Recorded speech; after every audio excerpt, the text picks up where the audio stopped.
Cynthia Abbott here, and this is my instructional video created via live stream Procaster. And the topic that I'm going to be discussing, or that I'm going to provide instruction on, is a somewhat complex topic, but it's one that I know a little bit about. It's what I do professionally currently, and so I'm going to talk about aspects of what I do as a learning specialist and beginning instructional designer. Currently, I work at Rice University in the Human Resources Department, and my title there is that of Learning Specialist. And my job responsibilities call for me to create learning materials, learning modules, learning aids, things of that nature. And so, what that being said, what I decided rather to talk about tonight was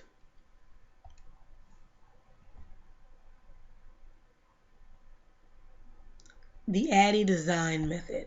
Um, the ADDIE design method that you can see here. ADDIE is an acronym that stands for the 5-stage process involved in the development of training resources, learning modules, things of that nature. There are 5 distinct steps that must be followed in a very specific order in order to create an effective learning or training module. So, with that being said, we're going to look at each of the various steps involved in the process. Step 1. Step 1 of the process is analyze. And analyze, the analysis phase occurs. It's the very first step, the very first phase of the process. And in the analysis phase, you actually look at what's going on in the organization. And it's where you determine what training needs exist. Analysis occurs via needs assessment. A needs assessment can be conducted in several different ways. You can do a needs assessment by conducting a survey. You can do a needs assessment by speaking with subject matter experts regarding a particular process, and then evaluating employee performance based upon the information provided by those subject matter experts to see if the employees are actually performing the way they should. Needs assessments can take from as little as a couple of hours up to a couple of weeks to complete, but that is stage 1. Stage 2 of the process is the design process. And in the design process is where you lay out on paper or on some kind of schematic the steps that you actually want to take in order to create the training. In the design phase, you create storyboards. You can lay out the different types of activities, specify the different activities that are going to take place during the training. You can create templates of exercises and tests that will occur during the training, as well as the different media that you're going to use in order to convey the training. Step 3 of the process is the development phase, and in the development phase, you actually begin the process of creating the learning tool that you designed in step 2.